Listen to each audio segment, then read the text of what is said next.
When I was young, there was a train that went by my house. I was sitting at my computer late one night, and one started to go by. There was a sound like a World War II siren. Woot! Bang! I brushed it off as it was quite late, and I went to sleep. The next morning, there was a large chunk of metal right outside my window.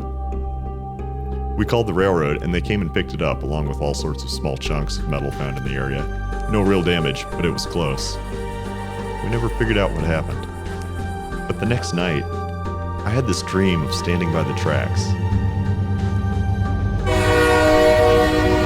And this huge train came along. Sparks flew from its wheels, the sides opened up to show its fiery engine. I remember not feeling scared. I thought it was beautiful.